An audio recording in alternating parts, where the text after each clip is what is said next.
Outbreak of World war one and its aftermath. So world war one எப்படி உருவாச்சு, அதுக்கப்புறம் என்ன ஆச்சுன்றது தான் இந்த லெசனில் பார்த்துட்ருக்கோம். இதில் காஸ் அது எப்படி உருவாச்சு அதெல்லாம் பார்த்தோம். இந்த செஷனில் வந்து த அமடைஸ் அண்ட் த ட்ரீட்டி ஆஃப் வெர்சைலஸ் அதை பார்ப்போம். அமடைஸ்ன்னும் போது போர்களை வந்து நிறுத்துறது. அதை நிறுத்துறதுக்காக இந்த ட்ரீட்டி ஒன்று போட்டாங்க, அக்ரிமெண்ட் ஒன்று போட்டாங்க, வெர்சைலஸ்னு அப்படிங்கிற அக்ரிமெண்ட் போட்டிருக்காங்க. ஸோ அது என்னன்றதை நம்ம இந்த லெசனில் இந்த செக்ஷனில் பார்க்கலாம். த ஆர்மடைஸ் அண்ட் ட்ரீட்டி ஆஃப் வெர்சைலஸ். ஸோ இங்கே ஆர்மடைஸ் அப்படின்றது வந்து ஆர்ம்ஸ் எல்லாம் ஸ்டாப் பண்ணணும், பீஸ் எல்லாம் ஸ்டாப் பண்ணணும், அதுதான் அந்த treaty. Germany ultimately surrendered in November 1918. So world war one நடந்துகிட்டே இருக்கும்போது 1918 ஜெர்மனி வந்து சரணடைஞ்சிட்டாங்க. The armistice took effect from 11 November 1918. ஸோ அந்த போர் ஸ்டாப் ஆனது எப்போலேருந்துன்னு பார்த்தீங்கன்னா நவம்பர் 11 ஸ்டாப் ஆயிடுச்சு. Germany was forced to accept harsh terms by the political situation at home. So Germany இப்போ என்ன பண்ணுறாங்கன்னா மற்ற எல்லா நாடுகளும் சேர்ந்து ரொம்ப கடினமான ஒரு இதில் வந்து அவங்க மேலே திணிக்கிறாங்க, நிறைய விஷயங்கள் வந்து அவங்க மேலே திணிக்கிறாங்க. With the abdication of the Kaiser. Abdication அப்படின்னா ரிசைன் பண்ணணும். கேசர் அப்படிங்கிறவங்கள ரிசைன் பண்ண வச்சு அந்த ஜெர்மனி மேலே இவங்க வந்து ரொம்ப ஹார்ஷான சில விஷயங்கள் வந்து சொல்கிறாங்க. The peace conference open in Paris in January 1919. So 1919 ஜான்வரியில் பீஸ் கான்ஃபரன்ஸ், அமைதிக்கு உண்டான ஒரு கான்ஃபரன்ஸ் வந்து நடக்குது பாரிஸில். 2 months after the signing of the armistice. So 2 மாதம் கழிச்சு, இப்போ நவம்பர் 11 1918 தான் வந்து ஆர்மடைஸ் சைன் பண்ணாங்க இல்லைங்களா. ஸோ அதுக்கப்புறம் 2 மாதம் கழிச்சு பீஸ் கான்ஃபரன்ஸ் அப்படின்றது ஒன்று நடக்குது. எல்லா நாடுகளும் ஒன்றா சேர்ந்து ஒரு கான்ஃபரன்ஸ் போடுறாங்க. ஸோ அது வந்து நடக்குது 2 மாதம் கழிச்சு. உட்ரோ வில்சன் யூஎஸ்ஏ சார்ந்தவர், Lloyd George prime minister of இங்கிலாண்டை சார்ந்தவர், and Clemenceau prime minister of France. So USA, England, France இந்த 3 நாடுகளை சேர்ந்த இவங்க played a very important part in the deliberations. So இந்த ஒரு ட்ரீட்டி சொல்கிறோம் இல்லைங்களா நம்ம, இந்த ஒரு பீஸ் கான்ஃபரன்ஸ் நடந்துச்சு, அதில் சில முடிவுகள் எடுத்தாங்க. அந்த முடிவுகளை தான் டெலிபரேஷன் சொல்கிறாங்க. ஸோ அதில் இவங்க 3 பேரும் முக்கியமான ஒரு பங்கு வந்து வகிக்கிறாங்க. Faced with threat of renewed war, the Germany government was forced to agree to terms.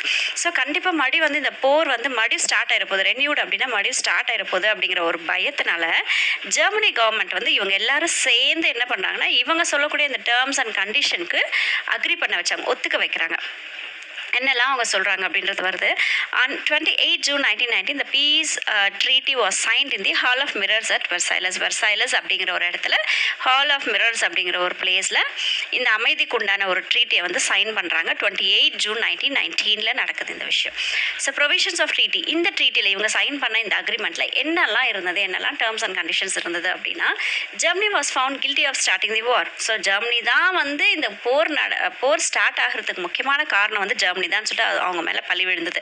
And therefore was to pay reparations for the losses suffered. So அதனால் இவங்க தான் போர் ஆரம்பித்ததுனால போர்க்காலத்தில் நடந்த எல்லா லாஸும் வந்து இவங்க தான் வந்து காம்பன்சேட் பண்ணணும், அதை வந்து சரி கட்டணும் அப்படின்னு சொல்லிட்டு அவங்க மேலே ஒரு டேர்ம்ஸ் வந்து போடுறாங்க. The reparation commission set up for deciding the compensation. So இப்போது அதுக்குன்னு ஒரு கமிஷன் அமைக்கிறாங்க, எவ்வளோ காம்பன்சேஷன் வந்து இவங்க கட்டணும், எவ்வளோ பணம் வந்து இவங்க செலுத்தணும்னு சொல்லிட்டு அதுக்கு ஒரு கமிஷன் ஃபார்ம் பண்ணுறாங்க. அவங்க தான் வந்து இந்த காம்பன்சேஷன் எவ்வளோ கொடுக்கணும்னு சொல்கிறாங்க. எவ்வளோ டிசைட் பண்ணுறாங்கன்னா 6,600 மில்லியன் பவுண்ட்ஸை வந்து பே பண்ண சொல்கிறாங்க. இதை நீங்கள் இன்ஸ்டால்மெண்ட்டில் கூட பே பண்ணுங்க அப்படின்னு பெருந்தன்மையாக விட்டு கொடுக்குறாங்க. ஸோ 6,600 மில்லியன் பவுண்ட்ஸ் வந்து ஜெர்மனி கொடுக்கணும் அப்படின்னு சொல்லி ஒரு ட்ரீட்டி போடுறாங்க. All central powers was directed to pay war indemnity. Central பவர்ஸில் இருந்த அந்த குரூப்பில் இருந்த அவங்களுக்கு எல்லாருமே வந்து காம்பன்சேஷன் பே பண்ணணும் அப்படின்ற ஒரு ரூலை வந்து கொண்டு வராங்க. The German army was to be limited to 1 lakh men. So German ஆர்மியில் வந்து 1,00,000 ஆட்கள் மட்டும்தான் இருக்கணும், அதுக்கு மேலே வச்சுருக்கக்கூடாதுன்னு சொல்லிட்டு ஒரு லிமிட்டேஷன் கொண்டு வராங்க. Small navy was allowed. ஒரு சின்ன நேவி, அதாவது கடற்படை வந்து ரொம்ப சின்னதாக தான் வச்சுருக்கணும் அப்படின்ட்டு அலோவ் பண்ணுறாங்க. But there were to be no submarines and no air force. ஆனால் சப்மரைன்ஸும் இருக்கக்கூடாது, ஏர்ஃபோர்ஸும் இருக்கக்கூடாது. நேவி இருக்கலாம் ஆனால் இதெல்லாம் இருக்கக்கூடாதுன்னு சொல்லிட்டு அவங்க மேலே திணிக்கிறாங்க. The union of Austria and Germany was forbidden. So ஆஸ்ட்ரியாவும் ஜெர்மனியும் ஒன்றா சேரணும் அப்படின்றத ஸ்டாப் பண்ணிட்டாங்க, ஒத்துக்கலை. And Germany was to acknowledge and respect the independence of Australia. அது மட்டும் இல்லாமல் ஆஸ்திரியாவை வந்து தனியாக விட்டுறணும், அவங்களுக்கு வந்து இண்டிபெண்டன்ஸ் கொடுக்கணும் அப்படின்னு சொல்லிட்டு இந்த ட்ரீட்டியில் சொல்லியிருக்காங்க. Germany was forced to give up all the rights and titles over her overseas positions to the allies. So அது மட்டும் இல்லாமல் ஜெர்மனி எந்தெந்த இதெல்லாம் வச்சுருந்ததோ தன்னோட கையில் ஓவர்சீஸ்ன் போது அந்த கடலுடைய கண்ட்ரோல் எங்கெல்லாம் வச்சுருந்ததோ அதை தான் அந்தந்த நாடுகளுக்கு கொடுத்துடணும் அப்படின்னு சொல்லிட்டு ஃபோர்ஸ் பண்ணுறாங்க. All German colonies became mandated territories under the League of Nations. So எல்லா ஜெர்மனி காலனிஸ் இவங்க அங்கங்கே ஆக்கிரமிப்புகள் வச்சுருந்தாங்களே, வெவ்வேறு இடங்கள்ல எல்லாம் ஆக்கிரமிப்பு வச்சுருந்தாங்களே, அது எல்லாமே இப்போ லீக் ஆஃப் நேஷன்ஸ் அப்படிங்கிற ஒரு குழுவுடைய கையில் வந்து இப்போ வந்துருச்சு, அவங்க கண்ட்ரோலுக்கு வந்துருச்சு எல்லாமே. Germany was forced to revoke the treaty of Brest Litovsk with Russia and Bucharest Bulgaria. So பல்கேரியாக்கிட்டையும் ரஷ்யாக்கிட்டையும் இப்போ ஒரு ட்ரீட்டி போடுறாங்க, ஒரு அக்ரிமெண்ட் போடுறாங்க. அது என்னென்னா ரஷ்யாவோட போட்ட அக்ரிமெண்ட் பேர் வந்து பிரெஸ்ட் லிட்டாவ்ஸ் அண்ட் பல்கேரியாவோட போட்ட அக்ரிமெண்ட் வந்து புச்சரெஸ்ட்.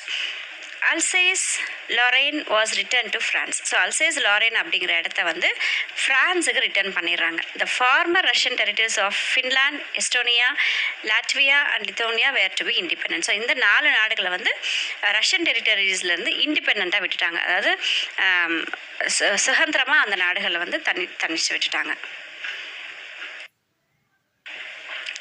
Northern Schleswig was given to Denmark and some small districts to Belgium. சில நார்தன் Schleswig மட்டும் டென்மார்க்கு கொடுத்துட்டு மீதி சின்ன சின்ன டிஸ்ட்ரிக்ட் வந்து பெல்ஜியம்க்கு கொடுத்துட்டாங்க. Poland was recreated with a corridor to the Baltic containing the German port of Danzig. So இப்போ போலண்டை வந்து ரீக்ரியேட் பண்ணுறாங்க. ஏற்கனவே இருந்தது வந்து ரீக்ரியேட் பண்ணி அந்த பால்டிக் அப்படிங்கிற ஒரு இதோட ஜெர்மனியோடைய போர்ட், அது பால்டிக் காரிடாரை வந்து ஜெர்மனி போர்ட் டான்சிங்கோட இப்போ அதை வந்து ரீக்ரியேட் பண்ணுறாங்க. Which was to be a free city under the auspices of League of Nations. So League of நேஷன்ஸுடைய கண்ட்ரோலில் அது ஒரு ஃப்ரீ சிட்டியாக இருக்கணும், அது டான்சிங் அப்படின்றது ஃப்ரீ சிட்டியாக இருக்கணும் அப்படின்னு சொல்லிட்டு ஒரு இது போடுறாங்க. அதுவுமே வந்து ஜெர்மனியோடைய போர்ட் தான். Rhineland was to be occupied by the allies. So Rhineland அப்படிங்கிற இடத்த வந்து அலைஸுக்கு கொடுத்துடணும், அந்த அலைஸ் வந்து கொடுத்துடணும் அப்படின்றாங்க. The area on the east bank of the Rhine was to be militarised. அதே மாதிரி அந்த ரைன் என்ற ரிவருக்கு ஈஸ்ட் பக்கமாக இருக்கக்கூடிய இதில் வந்து மிலிட்ரி கண்ட்ரோல் இருக்குது. அதில் அந்த மிலிட்ரி கண்ட்ரோலில் இருந்தது எல்லாமே டீமிலிட்டரைஸ் பண்ணிடணும், மிலிட்ரி கண்ட்ரோலில் அதை வச்சுக்கக்கூடாது அப்படின்ற மாதிரியான அக்ரிமெண்ட்ஸ் எல்லாம் வந்து இந்த ட்ரீட்டியில் எழுதியிருக்காங்க. President Wilson laid down his 14 points which was to be followed by the allies. So president Wilson என்ன பண்ணுறாரு அப்படின்னா 14 பாயிண்ட் வந்து கொடுக்குறாரு. எல்லா அலைஸ் நாடுகளும் இதை வந்து ஃபாலோ பண்ணணும்னு சொல்கிறாங்க. The most important one he highlighted was the need for a general association of Nations. So முக்கியமான அவர் சொன்னக்கூடிய எல்லா பாயிண்ட்ஸும் 14 பாயிண்டில் ரொம்ப முக்கியமானது என்னென்னா எல்லா நாடுகளும் சேர்ந்து ஒரு அசோசியேஷன் வச்சுருக்கணும் for the purpose of affording mutual guarantees of political independence. இது எதுக்கு அப்படின்னா அவங்களுடைய நாடு அவங்கவுங்க பொலிட்டிக்கல் வைஸாக வந்து இண்டிபெண்டாக வச்சுருக்கிறதுக்கு இது யூஸ் ஆகக்கூடிய வகையில் இருக்கணும். And territorial integrity to great and small states like. So அது மட்டும் இல்லாமல் சின்ன ஸ்டேட்டோ பெரிய ஸ்டேட்டோ அதுக்கு உண்டான இன்டெகிரிட்டி வந்து கொடுக்கணுன்றதுக்காக அந்த ஒரு அசோசியேஷன் வந்து வச்சுருக்கணும் அப்படின்னு அவர் ஹைலைட் பண்ணி சொல்கிறாரு. One of his interesting points was an opportunity to Russia. So இன்னொரு இம்பார்ட்டண்ட்டான பாயிண்ட் ரஷ்யாவுக்கு சம்மந்தப்பட்டது என்னென்னா for the independent determination of his own political development. So அவங்களுடைய பொலிட்டிக்கல் டெவலப்மெண்ட்டை அவங்களே வந்து முடிவு பண்ணிக்கலாம். And nations policy and assistance also of every kind that she may need or desire. So ரஷ்யாவுக்கு தேவையான எல்லா ஆசைகளும் தன்னுடைய எல்லா தேவைகளும் பார்த்திங்கன்னா அவங்களுடைய பாலிசிக்கு ஏற்ற மாதிரி அவங்க வந்து அமைச்சிக்கலாம் அப்படிங்கிற ஒரு விஷயத்தையும் இவர் சொன்னார் அவருடைய அந்த 14 பாயிண்ட்ஸில். So criticism of peace settlement. இப்போது இந்த பீஸ் செட்டில்மெண்ட் நடக்குது இல்லைங்களா, இந்த ட்ரீட்டி ஆஃப் வெர்சைலஸ் பண்ணாங்களா, ஸோ அதனை பற்றின ஒரு கிரிட்டிசிசம் வந்து இந்த இடத்துல இருக்குது. அது என்னென்னு பார்க்கலாம். The defeated powers were absent from negotiations. So எந்தெந்த நாடுகளெல்லாம் வந்து தோத்துச்சோ அவங்களெல்லாம் வந்து புறக்கணிச்சிட்டாங்க. ஸோ அவங்களுடைய தேவைகள் என்ன, அவங்களுக்கு என்ன தேவைன்றதெல்லாம் அவங்க கேர் பண்ணவே இல்லை. The peace settlement, a dictated one, was based on the principle to the victor belong the spoils and the allies or the victors. So இந்த பீஸ் செட்டில்மெண்ட்னு இவங்க சைன் வாங்கினாங்க இல்லைங்களா, அது வந்து சொல்லப்பட்ட ஒரு விஷயம் என்னென்னா ஒரு பிரின்சிபலை பேஸ் பண்ணியிருந்தது. அது என்னென்னா விக்டர் பிலாங்ஸ் த ஸ்பாயில்ஸ். ஸோ யாரெல்லாம் வந்து ஸ்பாயில் பண்ணாங்களோ அவங்களுக்கு சம்மந்தம் அந்த அலைஸ் வந்து விக்டர்ஸ். ஸோ இங்கே யார் விக்டர்ஸ் அப்படின்னு பார்த்தீங்கன்னா அலைஸ் தான் வந்து விக்டர்ஸ் அப்படின்னு சொல்கிறாங்க. Self determination was a principle. So சுய மரியாதை இது அப்படின்றது தான் principle which was one of the 14 points of Woodrow Wilson. So இந்த செல்ஃப் டிட்டர்மினேஷன் அப்படிங்கிற ஒரு பாயிண்ட் வந்து உட்ரோ வில்சன் சொன்ன 14 பாயிண்டில் ஒரு பாயிண்ட் வந்து இது ஃபார் ரீஸ்டோரிங் பீஸ். ஸோ அமைதியை கொண்டு வரதுக்காக அவர் சொன்ன ஒரு பிரின்சிபல் வந்து self determination apply to all the peoples except the Germany. இந்த இந்த செல்ஃப் டிட்டர்மினேஷன் அப்படின்றது அதை தனக்கு பிடிச்ச மாதிரி தன்னுடைய நாட்டை அமைச்சிக்கணுன்றதா செல்ஃப் டிட்டர்மினேஷன் இல்லைங்களா. ஸோ இதை வந்து ஜெர்மனிக்கு இல்லையாமா, ஜெர்மனிக்கு இல்லாமல் மற்ற நாடுகளுக்கெல்லாம் இது பொருந்தும், ஆனால் ஜெர்மனிக்கு மட்டும் இது கிடையாது. ஏன்னா அந்த மிலிட்ரியில் வச்சிருக்கணும், அங்கே பேங்க்ல இருக்கக்கூடிய மிலிட்ரி பீப்புள் எல்லாம் கூப்பிட்டு வந்துடணும், இந்த மாதிரி சில விஷயங்கள்லாம் போடும்போது அவங்களுக்கு அந்த உரிமையை வந்து கொடுக்கல. The reparation of 6,600 million pounds were beyond Germany's capacity to pay. So ஜெர்மனிக்கு கொடுத்த அந்த காம்பன்சேஷன் பே பண்ணாங்க இல்லைங்களா, அந்த காம்பன்சேஷன் வந்து இவங்களால கட்ட முடியாத ஒரு சூழலில் வந்து ஜெர்மனி வந்து இருக்குது. Germany was weakened. So Germany போர்லேயே ஏற்கனவே ரொம்ப இழந்துட்டாங்க. ஸோ அவங்களுடைய பவர் வந்து இப்போ ரொம்ப வீக் ஆகிடுச்சு, பொலிட்டிக்கலி அண்ட் எக்கனாமிக்கலி. பொலிட்டிக்கல் வைஸையும் அவங்க வீக் ஆகிட்டாங்க, பண விஷயத்துலையும் அவங்க ரொம்பவே வீக் ஆகிட்டாங்க. But instead of having the large Russian and Austro-Hungarian empires on her eastern frontier, she was now bordered by small weak and new states. So northern பக்கம் eastern பார்டரில் அவங்களுக்கு என்னெல்லாம் இருந்தது அப்படின்னு சொல்லி பார்த்தீங்கன்னா, ரஷ்யனும் ஆஸ்ட்ரியா ஹங்கேரியா அவங்களுக்கு வந்து ஒரு பெரிய ஒரு இதாக இருந்தது, பெரிய ஒரு இதுவாக இருந்தது. ஆனால் அது வந்து இப்போ இல்லை. இவங்களை சுற்றி இப்போ ரொம்ப சின்ன சின்ன ஸ்டேட்ஸும் ரொம்ப வீக்கான ஸ்டேட்ஸ் மட்டும் அவங்க பக்கம் விட்டுருக்காங்க, மீதி எல்லாம் பவர்ஸையும் அவங்க வந்து எடுத்துடுறாங்க அவங்கள்ட்ட இருந்து. Wilson betrayed the German. So Woodrow Wilson என்ன பண்ணுறாங்கன்னா, ஜெர்மனியை வந்து காட்டி கொடுத்துட்றாங்க, ஜெர்மனியும் காட்டி கொடுக்குறாங்க, ஆஸ்ட்ரியன்ஸையும் காட்டி கொடுத்துறாங்க. And Austrians to whom he had made promises. So இவங்க ரெண்டு பேருக்கும் ப்ராமிஸ் பண்ணவங்களை காட்டி கொடுக்க மாட்டேன்னு சொன்ன வில்சன் இப்போ என்ன பண்ணாங்கன்னா, அவங்க காட்டி கொடுத்துறாங்க. பெட்ரேட் அப்படின்னா காட்டி கொடுக்குறது. இன் 1920 இது வந்து United States took to a policy of isolation. So 1920 என்ன பண்ணுது, யுனைடெட் ஸ்டேட்ஸ் என்ன பண்ணுது, நாங்கள் தனிச்சு நின்றுறோம் அப்படின்னு சொல்லிட்டு, பாலிசி ஆஃப் ஐசோலேஷன்னா தனியாக நிற்கிறது. ஸோ நாங்கள் தனிச்சு நின்றுக்கிறோம் அப்படின்னு சொல்லிட்டு அவங்க ஒரு முடிவு எடுத்துக்கிறாங்க. When the Senate refuses to ratify the Treaty of Versailles, only a grey so இப்போ இந்த Treaty of Versailles வந்து சைன் பண்ணணும் இல்லைங்களா.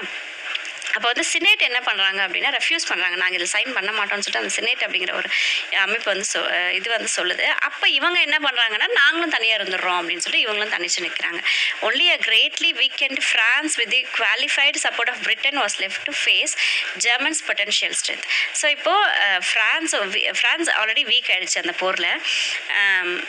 ஃப்ரான்ஸுக்கு யார் சப்போர்ட் பண்ணுறாங்கன்னு பார்த்தீங்கன்னா, பிரிட்டன் சப்போர்ட் பண்ணுறாங்க. இவங்க ரெண்டு பேர் மட்டும்தான் இப்போது ஜெர்மனியோட சேர்ந்து சில விஷயங்கள் வந்து ஃபேஸ் பண்ணுற மாதிரியான ஒரு சூழல் வந்து இவங்களுக்கு கொண்டு வந்து விட்டுட்டாங்க US.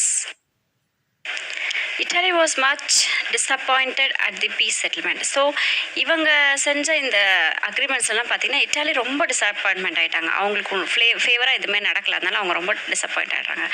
Despite suffering heavily, she was given merely small places such as Trieste, Istria and South Tyrol. So நிறைய சஃபரிங்ஸ் வந்து இட்டாலி ஃபேஸ் பண்ணுச்சு, ஆனால் அவங்களுக்கு ரொம்ப சின்ன சின்ன நாடுகளை மட்டும்தான் அவங்களோட கண்ட்ரோலுக்கு கொடுத்தாங்க. The population of Europe was so mixed that it was impossible to draw up clear national frontiers with ethnic homogeneity. So இப்போ யூரோப்புடைய அந்த பாப்புலேஷன் வந்து எல்லாம் இப்போது யூரோப் ஃபுல்லாக மற்ற எல்லா நாடுகளும் ஒன்றா சேர்ந்து என்ன ஆச்சுன்னா மிக்ஸ் ஆகிட்டாங்க.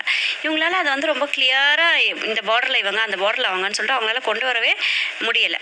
ஸோ சேமாக இருக்கிற மாதிரியான ஒரு ஃபீலிங் வந்து வந்துச்சு. அதாவது ஹோமோஜெனிட்டி அப்படின்னா சேமாக இருக்க மாதிரி ஒரு ஃபீல் வந்து அந்த இடத்துல வந்துச்சு.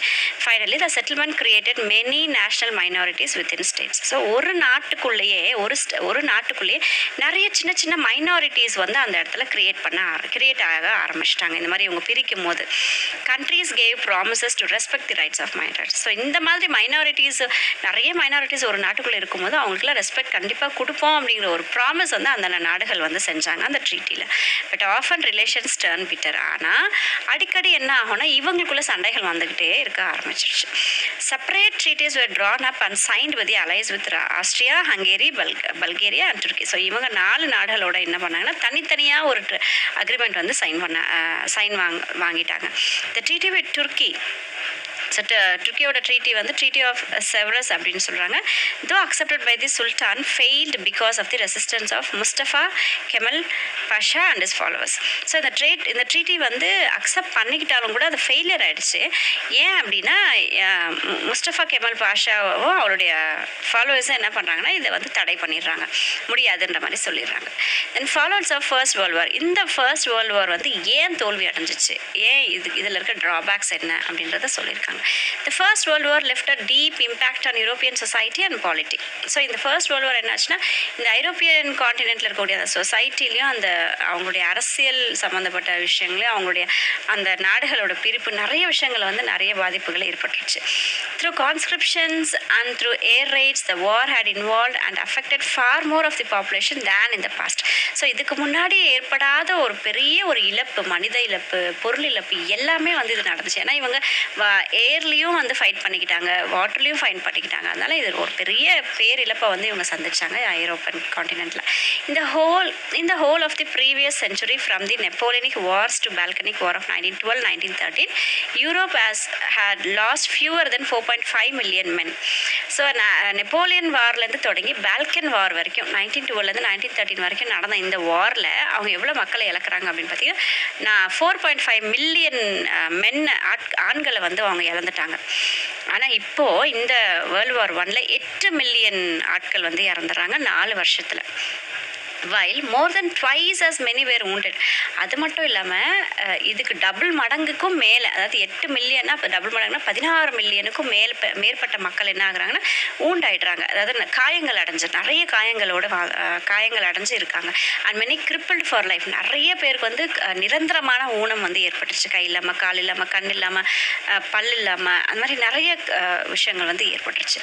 Millions more had succumbed to the world wide influenza in 1918. அது மட்டும் இல்லாமல் அந்த 1980 வார் முடிஞ்ச அந்த தருவாயில் பார்த்தீங்கன்னா இன்ஃப்ளூயன்ஸ் அந்த ஃபீவர்ன்ற ஒரு விஷயம் வந்து வேர்ல்டு ஃபுல்லாக வந்து பரவ ஆரம்பிச்சிச்சு. The outcome in all countries was imbalance between the sexes or shortage of men. So அது மட்டும் இல்லாமல் எல்லா நாடுகள்லையும் பார்த்தீங்கன்னா ஆண்களுடைய எண்ணிக்கை வந்து குறைய ஆரம்பிச்சிச்சு. ஏன்னா நிறைய மக்கள் வந்து மில்லியன் கணக்கான மக்கள் வந்து போரில் இறந்துட்டாங்க இல்லைங்களா. அதில் ஆண்களுடைய எண்ணிக்கை வந்து ரொம்ப குறைவாக ஆரம்பிச்சிச்சு. ஸோ அந்த செக்ஷுவல் இம்பேலன்ஸ் வந்து இல்லாமல் போயிடுச்சு பல நாடுகளில். soldiers came to be placed above civilians. So இப்போ சாதாரண மக்களை விட இந்த போர் வீரர்கள் வந்து எல்லாரோட ஹை லெவலில் வந்து வச்சு அவங்க போட்டிருந்தாங்க. Aggressive war propaganda and national honour occupied central stage in the public sphere. So எல்லா பப்ளிக் இடங்கள்லையும் பார்த்தீங்க அப்படின்னா அந்த வார் ப்ரொபகண்டா, அப்புறம் தன்னுடைய நாடு தன் இனம் அப்படின்ற மாதிரி ஒரு ஹானர் வந்து ஏற்பட ஆரம்பிச்சிருச்சு. அதை பற்றி நான் தாட்ஸ் வந்து நிறைய உருவாக ஆரம்பிச்சிச்சு. Popular support grew in favour of dictatorship in state governance. So இப்போ வந்து டிக்டேட்டர்ஷிப்பை வந்து அதை தனிப்பட்ட ஒரு லீடர் வந்து சொல்கிறத கேட்குற மாதிரியான ஒரு விஷயம் வந்து இங்கே ஸ்டார்ட் ஆக ஆரம்பிச்சிருச்சு. த வார் and its aftermath turned out to be a stirring period of history. So இந்த வாரம் அதுக்கப்புறம் நடந்த ஒரு விஷயம் எல்லாமே பார்த்தீங்கன்னா வரலாறுலேயே ஒரு திருப்பி போட்ட மாதிரி ஒரு விஷயம். ஸ்டிரிங் பீரியட் அப்படின்னா வரலாறையே திருப்பி போட்ட ஒரு விஷயன்ற மாதிரி ஒரு விஷயம் வந்து ஆச்சு. The most striking of all was the rise and consolidation of the Soviet Union. So இது எல்லாத்துலேயும் ரொம்ப ஸ்ட்ரைக்கிங்கான விஷயம் என்னென்னா சோவியட் யூனியனுடைய கன்சாலிடேஷனாக அது உருவானதும் தான் வந்து ஒரு பெரிய விஷயமா இருந்தது. யுஎஸ்எஸ்ஆர் அது union of socialist and the Soviet republic. So இதோடைய இணைப்பு வந்து இதோடைய ரைஸ் வந்து பெரிய ஒரு இம்பேக்டாக இருந்தது. As it was called. So அவங்களை அப்படி தான் கூப்பிட்டோம் இல்லைங்களா, சோவியட் யூனியன் தான் சொல்லுவோம். ஸோ யுஎஸ்எஸ்ஆர் நிறைய நாடுகள் ஒன்றா சேர்ந்த ஒரு கூட்டமைப்பு தானே சோவியட் யூனியன் இருந்தது. ஸோ இது வந்து ஸ்ட்ரைக்கிங்காக இருந்தது அந்த வேர்ல்டு வார்க்கு அப்புறம். The United States of America escapes all the troubles and the western Europe had to suffered prospered exceedingly in the post war years. So இதில் ரொம்ப ஈஸியாக யுனைடெட் ஸ்டேட்ஸ் வந்து தப்பிச்சிட்டாங்க. எந்த தொல்லைகளில் இருந்து தப்பிச்சிட்டாங்க. ஆனால் மற்ற எல்லா வெஸ்டர்ன் யூரோப் கண்ட்ரிஸும் ரொம்பவே இந்த வார்க்கு அப்புறம் போஸ்ட் வார் இயர்ஸ்னால் வார் முடிஞ்சதுக்கப்புறம் பயங்கரமான இழப்புகள், பயங்கரமான சஃபரிங் வந்து அவங்க அனுபவிச்சாங்க. America entered the war as a debtor country, but it emerged as a money lender to the world in the aftermath of the war. So அமெரிக்க நாடு முதல்ல எப்படி இருந்தது அப்படின்னா கடன் வாங்கக்கூடிய நாடாக இருந்தது. ஆனால் போர் முடிஞ்சதுக்கப்புறம், ஃபர்ஸ்ட் வேர்ல்டு வார் முடிஞ்சதுக்கப்புறம் என்னாச்சு, இப்போ உலகத்துக்கே கடன் கொடுக்குற அளவுக்கு அவங்க வந்து உயர்ந்துட்டாங்க. Another outstanding event of this period was the awakening of colonies. So இந்த வார் முடிஞ்சதுக்கப்புறம் முக்கியமான ஒரு ஈவெண்ட் என்ன நடக்குதுன்னா ஆக்கிரமிப்புகள் இருந்துச்சு இல்லைங்களா, அந்த காலனிஸில் வந்து இப்போது அவேக்கன் முழிக்க ஆரம்பிச்சிட்டாங்க. And their inspired attempts to regain freedom. So எதுக்காக அவங்க விழிக்க ஆரம்பிச்சிட்டாங்க அப்படின்னா இண்டிபெண்டன்ஸ்க்காக, சுதந்திரம் வேணும் அப்படின்னு சொல்லிட்டு அவங்க எல்லாம் வந்து எழ ஆரம்பிச்சிட்டாங்க. In Asia and Africa powerful movements and in some places even rebellions against western imperialism became order of the day. So ஏஷியாலையும் ஆஃப்ரிக்காலையும் இருக்க காலனிஸில் வந்து நிறைய வந்து போராட்டங்கள் செய்ய ஆரம்பிச்சிட்டாங்க. நிறைய வந்து அவங்களை எதிர்த்து போராட ஆரம்பித்தாங்க விடுதலைக்காக. Turkey's rebirth as a nation, thanks to the role played by Mustafa Kemal Pasha, was remarkable. Remarkable. So Turkey என்ற நாடு வந்து மறுபடியும் பிறந்துச்சு, புதுசாக பிறந்த மாதிரி பிறந்தது. அதுக்கு ஹெல்ப் பண்ணது யாருன்னு பார்த்தீங்கன்னா முஸ்தஃபா கெமல் பஷ்வா அப்படிங்கிறவர் தான் வந்து ரொம்பவே ஹெல்ப் பண்ணார் அவருக்கு. Kemal Pasha modernise Turkey and change it out of all recognitions. So அவர் தான் வந்து அதை மாடர்னைஸ் பண்ணார். புதுசாக ஒரு துர்க்கியை வந்து அவர் வந்து ரெக்கக்னிஷன் கொடுத்தாரு. He put an end to the sultanate and caliphate. So இந்த ராஜாக்கள் சுல்தானேட் என்னும்போது அந்த ராஜாக்களுடைய அதான் வந்து சுல்தான்லாம் சொல்லுவோம். ஸோ அந்த ராஜாக்களுடைய ஆட்சியெல்லாம் இல்லாமல் அவர் வந்து அதை ஸ்டாப் பண்ணிட்டார். Support of the Soviet Union was the great help for him. So அவருக்கு யார் ஹெல்ப் பண்ணாங்க அப்படின்னு சொல்லி பார்த்தீங்கன்னா சோவியட் யூனியன்ன்றது அந்த ரஷ்யாவில் இருக்கக்கூடிய எல்லா கண்ட்ரிஸும் ஒன்றா சேர்ந்து இருக்கக்கூடிய ஒரு யூனியன் தான் அது. ஸோ அதுதான் வந்து இவங்களுக்கு ஹெல்ப் பண்ணது. All the struggles for freedom in Asia and Africa illustrated how the news spread abroad was affecting the minds of men and women. So இந்த விடுதலைக்காக போராடிட்டு இருந்தாங்க பார்த்தீங்களா, ஏஷியாலையும் ஆஃப்ரிக்காலையும் நம்ம ஒரு நல்ல ஒரு எக்ஸாம்பிளாக இருந்தது. எப்படி வந்து மனிதர்களுடைய மைண்டில் வந்து நம்மளோட நாடு அப்படிங்கிற ஒரு உணர்வு ஏற்பட்டது அப்படின்ற மாதிரியெல்லாம் விஷயங்கள் வந்து பல தூரம் இருக்கக்கூடிய கண்ட்ரீஸ்க்கெலாம் வந்து தெரிஞ்சுது. ஈஸ்ட் பக்கமும் அதே மாதிரி நடக்க ஆரம்பிச்சிச்சு. இவங்க செய்கிறத பார்த்து மற்ற கண்ட்ரீஸுடைய காலனிஸில் இருக்கிறவங்கலாம் கூட அதை செய்ய ஆரம்பிச்சிட்டாங்க, போராட ஆரம்பிச்சிட்டாங்க விடுதலைக்காக. The war gave a great fillip to the women's movement in the west and east. West பக்கமும் ஈஸ்ட் பக்கமும் பெண்களுடைய அந்த மூமெண்ட்ஸ் ஆரம்பிச்சிட்டாங்க. போராட்டங்கள், பெண்கள் எதிர்த்து செய்யக்கூடிய விஷயங்கள் அந்த மாதிரியெல்லாம் வந்து செய்ய ஆரம்பிச்சிட்டாங்க. Impact on India. ஸோ இந்த வேர்ல்டு வார் 1 இந்தியாவில் என்ன நடந்துச்சு, அதோடைய தாக்கம் இந்தியாவுக்கு எப்படி இருந்தது அப்படின்றத இங்கே பார்க்க போகிறோம். The first world war has an significant impact on India. So ரொம்ப முக்கியத்துவம் வாய்ந்த ஒரு சேஞ்சஸ் கொண்டு வந்தது.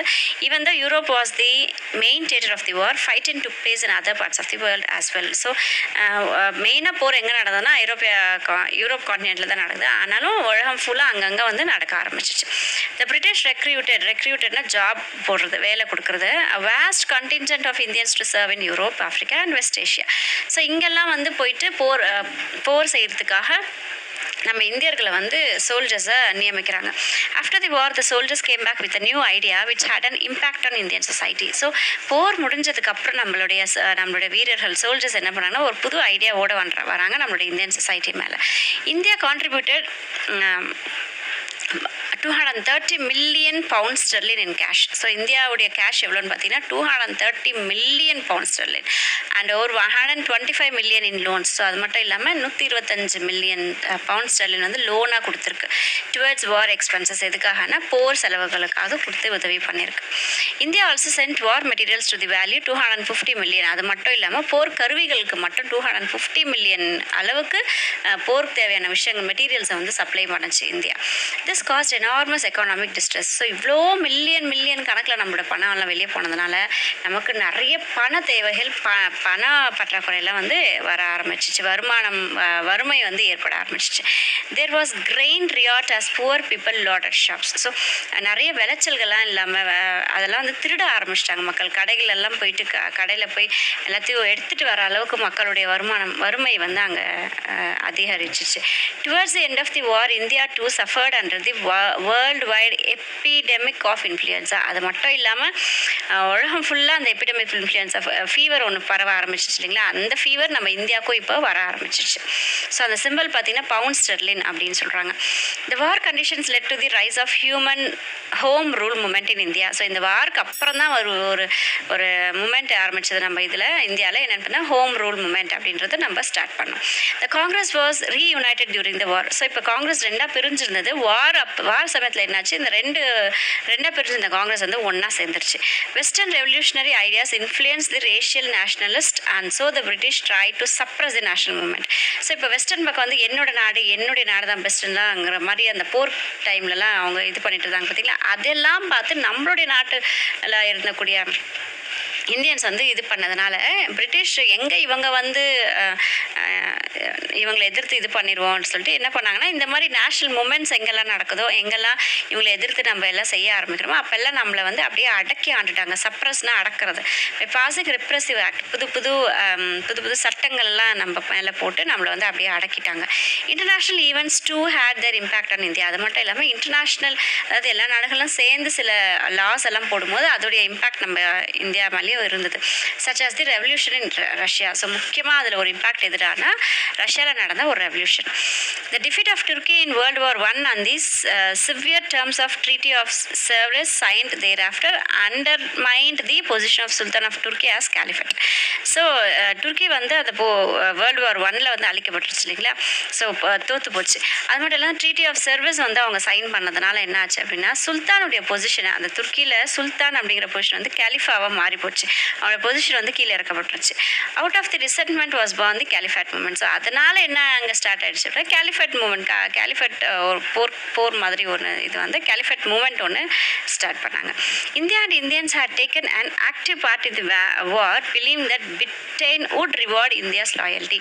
ஸோ இந்தியா வந்து போரில் வந்து ரொம்ப ஆக்டிவாக பார்ட்டிசிபேட் பண்ணாங்க. எதுக்காக அப்படின்னா நமக்கு உண்மையாக இருக்கும், இந்த பிரிட்டிஷ் வந்து நமக்கு உண்மையாக இருக்கும், நம்மளை விட்டு போயிடும், நமக்கு வந்து ஃப்ரீடம் கிடச்சிரும், இவங்களோட ஆக்கிரமிப்புகள் வந்து இல்லாமல் போயிடும் அப்படிங்கிற ஒரு நம்பிக்கையில் வந்து நம்ம இந்தியன்ஸ் வந்து இவங்களுக்கு ஹெல்ப் பண்ணாங்க போர்க்களத்தில். But only disappointment was in store. ஆனால் அவங்க சொன்ன எதுவுமே வந்து எந்த ப்ராமிஸும் வந்து நமக்கு அவங்க செய்யவே இல்லை. நமக்கு வெறும் டிசப்பாயின்மெண்ட் மட்டும்தான் அவங்க வந்து கொடுத்தாங்க. Thus the war had multiple effects on Indian society, economy and politics. So இந்தியாவுடைய சொசைட்டிலையும் நம்மளுடைய வறுமையிலையும் நம்மளுடைய அரசியல் அமைப்பிலையும் பார்த்திங்கன்னா நிறைய மாற்றங்கள் வந்து இது ஏற்பட்டுருச்சு.